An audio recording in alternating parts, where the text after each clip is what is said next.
Welcome back, college football fans and black and gold fans, to the Touchdown Black and Gold vlog. And here we are on the morning after. This is my instant reaction and recap to Iowa's 26-0 loss against Michigan in this year's Big Ten championship game in Indianapolis.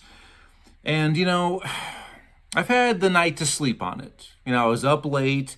And this afternoon, before I came on, I wanted to watch the unveiling of the college football playoff rankings. I'm not going to talk a lot about those today. I am going to have a response episode to that tomorrow, and then also go in depth with some of the other big-time bowl matchups. But I just wanted to speak on the game that we witnessed last night. And first and foremost, congrats, hands off. I'll give you a little tip of the cap to the Michigan Wolverines, now the three-time defending Big Ten champions for the first time actually ever in the history of that blue blood program. First time they've ever won 3 straight Big Ten titles. So congrats. And obviously, I'm not surprised by the victory. I picked Michigan in this game, and preseason, I did pick Michigan to reach the college football playoff as my number 1 seed, and I did pick Michigan. For all of you Wolverine fans who are turning in today, welcome, by the way. I did pick Michigan as my national championship winner this year, so I still do expect that, so congrats to you first and foremost. But I am a little bit disappointed by obviously the score. I'm a fan after all, even though I am very objective and I'm not your Homer Simpson type Iowa fan. I am disappointed. Maybe not just the loss itself, but just what we witnessed in kind of a different perspective. First of all, I'm not going to try to make this sound like I'm a little whiny bitch.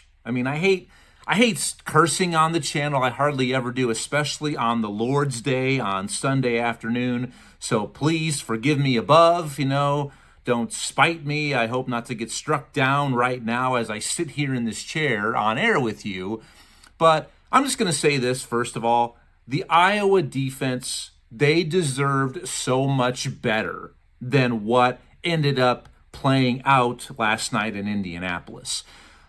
Michigan, hands down, I'm going to say this, and no disrespect to Michigan fans. I expected them to then be the new number 1 seed after Georgia losing against Alabama. That came to fruition. But Michigan itself did not look all that overly impressive. And I think that comes down to Iowa's defense. But I don't want to seem like I'm leaving out the defensive effort by Michigan as well. They are the best overall defense in the nation, and that was on display also yesterday. But when you couple that going up against the worst offense in the nation, we pretty much know who should win the battle of defenses. It's pretty obvious, advantage Michigan. Oh, man, what a game to watch.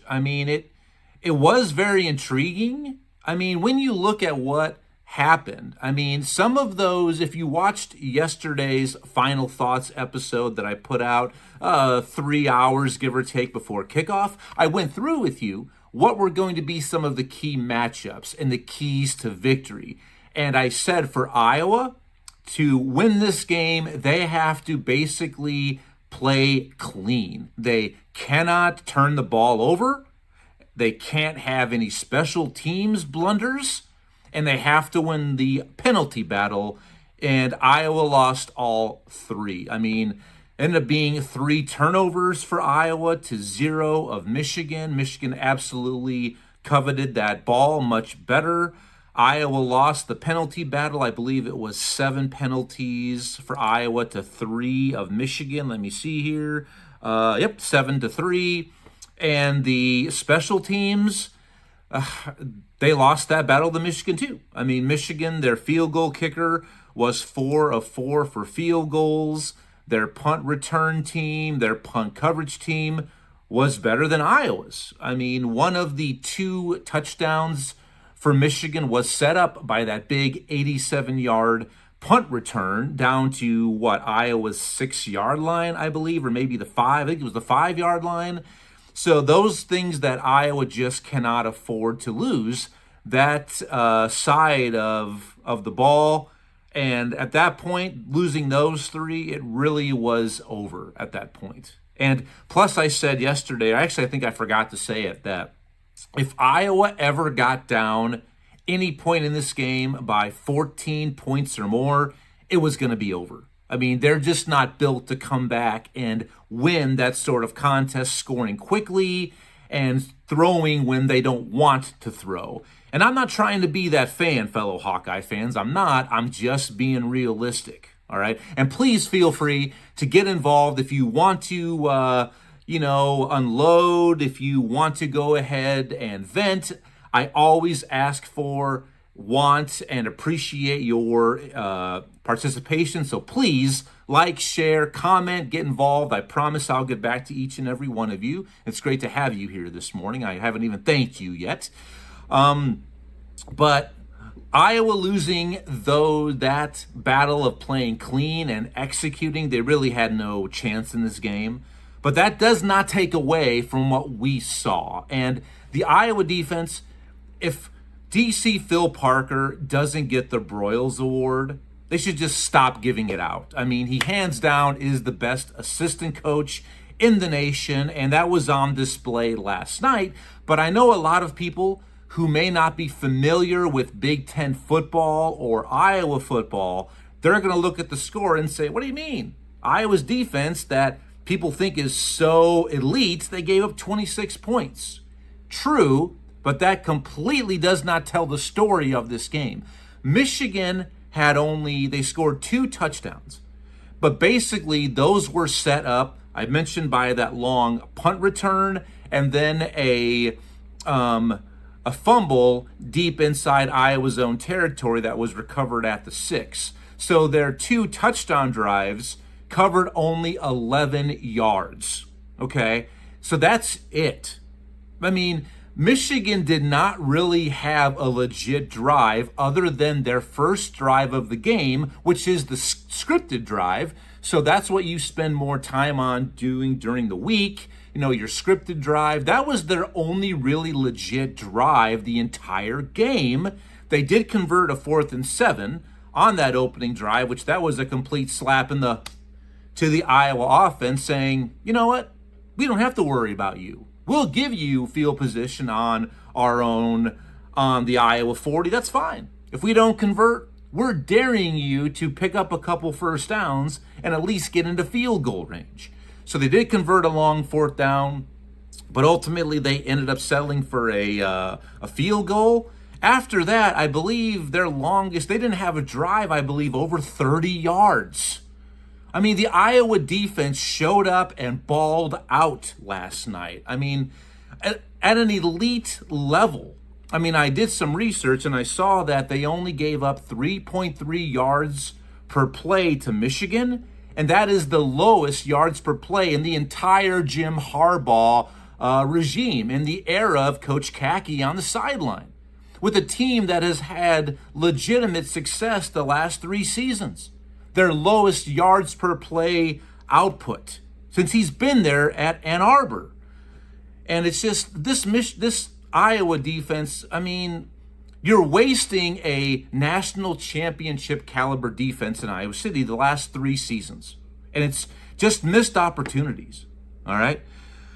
Michigan's defense, on the other hand, wow, they were all over the field too. Mike Sandristel, I mean, he was named the MVP of the game, which surprised me, but it was very deserving. I thought maybe it would go to Blake Corum, who his 2 short touchdowns covering 11 yards really put the game away. That was enough for Michigan.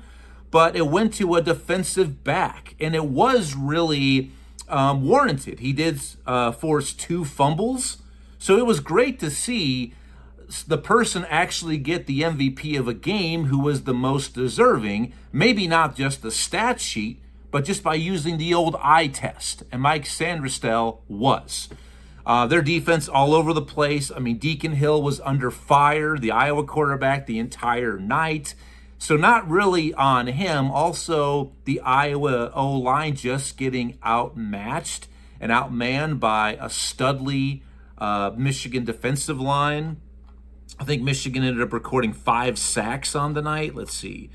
4 sacks and 5 tackles for a loss. And so it doesn't really help in your offensive line. You can't hold up the entire game against their pressure. But a lot of times, Michigan got pressure when they weren't even blitzing. They just created their own pressure. But it doesn't help when a typical Iowa quarterback in the backfield who can't extend plays and is not fleet of foot. It is a recipe for disaster. And I'm going to expand on that here a little bit this episode, too, as far as where the Iowa offense goes from here with the upcoming new OC search in the offseason. But I'll get to that here shortly. So the Michigan defense, too, I mean, they are impressive. And Michigan, they know who they are. They're deep, experienced, the depth they have on the lines of scrimmage, their running attack. J.J. McCarthy continues to just give what defenses give him, and he continues to be so efficient. I mean, his numbers, they don't jump off the page at you.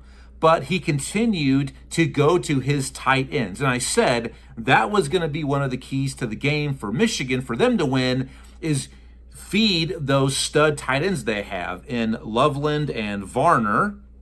I believe it might be Barner. Hold on, let's see. Receiving. Yeah, A.J. Barner and Colston Loveland. I mean, these guys killed Iowa underneath. But they didn't really give up that long play. And that was a key to victory for Iowa. But coupled with not playing clean, it just wasn't going to make up for that, for them keeping everything in front of them. But yeah, J.J. McCarthy's numbers, 22 of 30 for only 147 yards passing. No touchdowns, no interceptions. I mean, when you look at the stats for this game, Michigan only recorded 213 total yards of offense. Hands down their lowest of the season. I believe it's like 180 yards below their average. But Iowa only mustered up 155. I mean, the Iowa defense is elite, okay? And some of you who might be thinking, it's because they're a product of playing in the Big Ten West. That's bullshit, okay? This defense is that good, all right? And it's just, and they deserve better than last night. What happened, their defense alone wasn't going to win the game. You have to score. And I said yesterday that Iowa to win this game would have to at least score 20 points to have a good shot. And that just wasn't going to happen. But then again, 20, probably, maybe even 17 if they just would have not made those special teams errors, the penalties and those turnovers. I think 16, 17 may have maybe been enough. It's crazy how well they played. But Michigan, they out Iowa'd Iowa. And I do think they still are the best team in the nation. And they have a big matchup in the Rose Bowl against mighty Alabama. And once again, I'll talk more about this tomorrow, but I can't wait for that game. And Michigan fans, I know you can't either. But yeah, Deacon Hill, 18 of 32. He didn't throw any interceptions, all right? But 3 fumbles, 2 by Deacon, and one of those that led to Blake Corum's second touchdown. It was the first play. Initially, this was something that was really wacky. It was in the third quarter, I believe, midway of the third quarter. The play initially was ruled an incomplete pass, and it went to booth review. It went to commercial, and we come back and we hear that, it was overturned. It was ruled a fumble. Okay, but after the game, Coach Kirk Ferentz is told by the referees, well, we overturned that because it was determined that his arm was moving forward, but not his hand. I mean, is that technically even possible? I don't, for your arm to move forward, but not your hand? But yeah, with that, that game was over. I mean, it just was one of those things to where right away the umpire is calling it an incomplete pass right at the line of scrimmage. the ball does bounce up to a Michigan player, there's not a scrum. Nobody's jumping on this loose ball. There's not a pile that ends up. So to me, it could have even been said, ruled a fumble, but not an immediate recovery. It just happened to go to a Michigan player who just kind of bent down and picked it up off the bounce, but didn't try to advance it. So I know a lot of Hawkeye fans are upset with that. I understand that. But trust me, that turnover, which was, it was determined to be a turnover, that did not decide this game. Okay, it didn't. It was just a unfortunate bounce. And it was nice to see Brian Ferentz get a unsportsmanlike. I mean, I think that was the boiling point for him during that commercial break. He was upset. He was assessed a 15-yard penalty. I think at that point was his chance to get out his frustration for this season. So good for him. And I was a little bit concerned that Kirk Ferentz didn't do that. At that point, fight for your team. Let them know you're with them. All right? But, yeah, Deacon Hill, he just continues to do what he does. He has no touch. It's just fastball after fastball. I mean, and they never really challenged Michigan down the field. I mean, Caleb Brown had a couple of catches, and I think Caleb Brown is a stud. He is going to be your alpha wide receiver next year. He finally started to get involved the second half of the season, got on the field, but hey, he might leave. If he leaves, where are we going to be with a perimeter weapon, Hawkeye fans? Exactly. But Caleb Brown, I think, had 5 catches. 5 catches for 34 yards. Addison Ostrenga, who will be our third string tight end next year. I mean, he's got great reps and experience this season with Eric All and Luke Lachey being on the sideline. 7 catches for 50 yards. But Iowa, they never really attacked vertically. And that's really what it's been all season. Their longest pass was 19 yards. That ain't going to cut it, okay? They never challenged Michigan down the field. Even if you know, hey, it's probably going to be incomplete, but at some times you just have to pick your battles. I see a one-on-one matchup. I'm just going to air it out 30, 40 yards down the field, and hopefully my wide receiver makes a play. And if the defender does, fine. It basically is just a punt. And Iowa just doesn't do that. You have to keep them off balance. You have to keep a defense balanced under threat. Iowa just didn't do that again this game. Wow, it was unfortunate. The halftime score, it was 10-0 at halftime, but you take away that long punt return, and Iowa fumbled. Their best drive of the night came late in the second quarter after a botched punt by Michigan. I think they took over on the Michigan 39-yard line. On their first series, it's a 3rd and 2, a little dump pass to Jazz Patterson. He does put the ball on the turf. And that was all she wrote. I mean, right there, let's say Iowa converts a field goal or maybe gets a touchdown. It could be 10-7, or you take away that punt return. It could be 3-3, 6-0. Iowa could be up 7-3. It was an absolute ball game. It was just boring to watch. And that's what has to happen.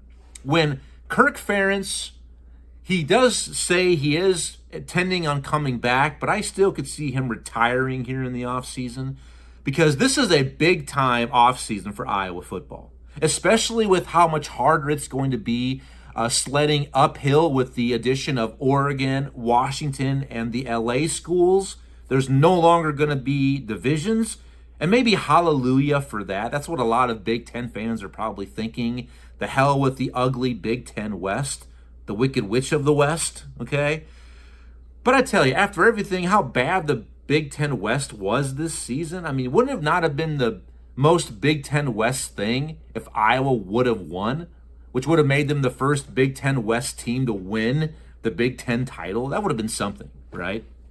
But it's going to be so much harder uphill now, so much more competitive, that this is the opportunity that I was talking about. Iowa, the last 3 seasons, has not seized these opportunities. And it's going to be difficult from here out. So this OC search, Kirk Ferentz, and I'm going to say this again, Brian Ferentz, this is just another reason why he is not going to be retained, why he had to go. I mean, going for it when they're down 17-0 on the Michigan side, I think it was like 4th and 1.5. It was 4th and 1 from like the 40. Iowa has to go for it in the fourth quarter. I get that, but it's 4th and more like 1.5 yards, okay? And I had a house full of people. And before I can even say this is what's happening, they all say, oh, okay, here comes the QB sneak. So if we know it, Michigan knows it. Iowa stopped, that's it. It's like if that's the best you can do, then that's why this offense has to be completely revamped. But I don't necessarily blame this all on Brian Ferentz. Look at all of the injuries that Iowa's gone through this year. You lose your number 1 and 2 tight ends who were going to be your best offensive weapons. You lose your starting quarterback, Cade McNamara, early in Game 5. Cooper DeJean, who's not on offense, but still a stud punt returner, defensive back. But this is still Daddy Kirk's offense, okay? So I don't blame this all on Brian Ferentz like a lot of Hawkeye fans do. It's just Kirk Ferentz is still in love with the 1990s style of the NFL where he came to Iowa from. It's just an offense that is so outdated.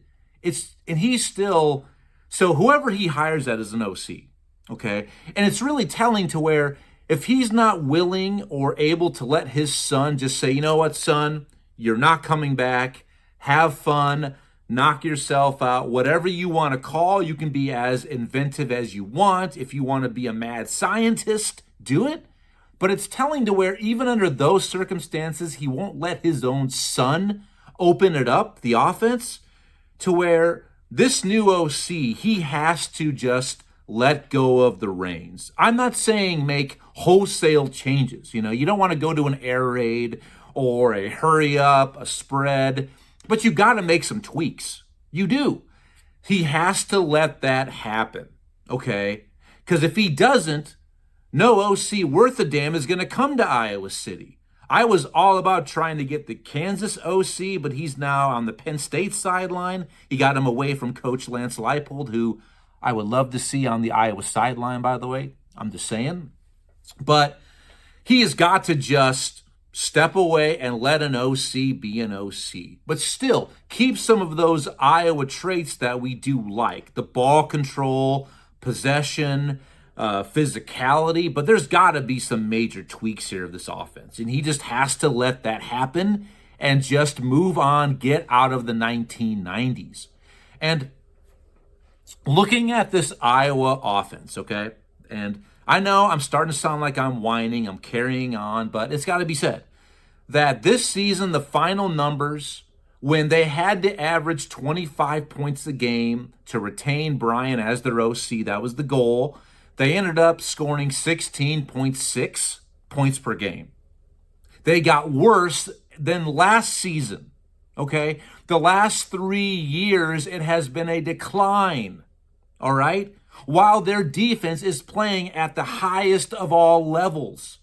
Just think if Iowa had the 80th, 90th, 100th best offense. If they just had a competent offense, look where they could have been. They won 10 games this year alone. And without that potentially botched fair catch call against Minnesota, they're 11-1 and potentially playing for a college football playoff invite.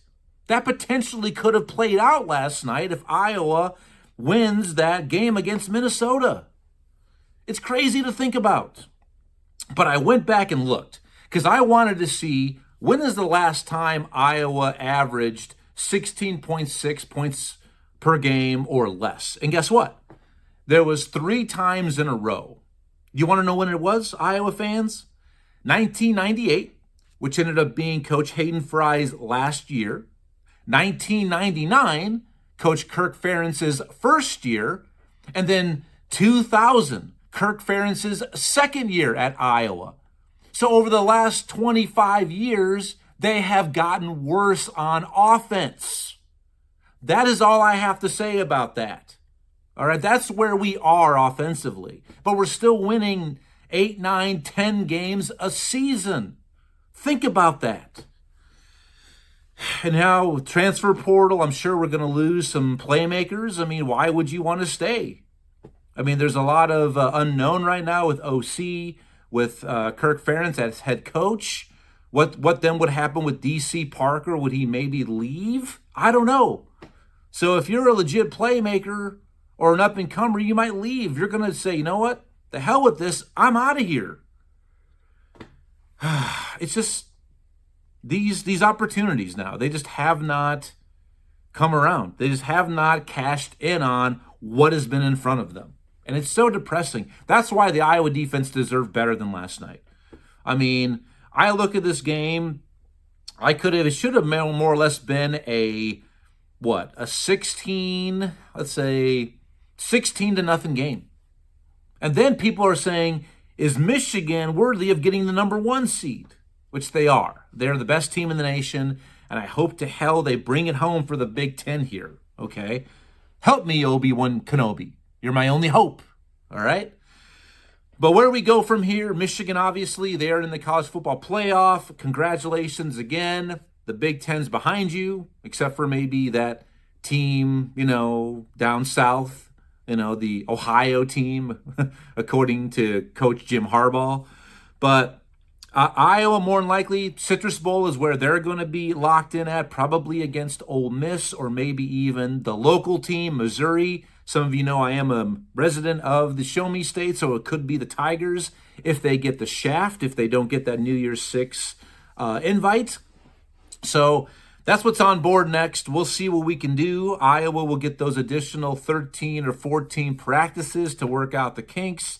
We all know they need it offensively, but yeah, I'll be back tomorrow. I'm going to kind of break down some of the big, the interesting bowl matchups. I'm going to go in depth with, do I agree or disagree with the College Football Playoff Committee? If I disagree or agree, then I'm not gonna show my cards today. Tune in tomorrow. It's going to be a little bit of a shorter episode, I promise. Thank you for your time, your attention. I've gotten multiple subscribers the last day and a half. Thank you for your support. It's much appreciated for getting the word out there for the Touchdown Black and Go vlog. Let's see if we can find more college football fans just like you. So until tomorrow, go Hawks and enjoy the rest of your Sunday. I'll see you tomorrow on the Touchdown Black and Go vlog. Adios.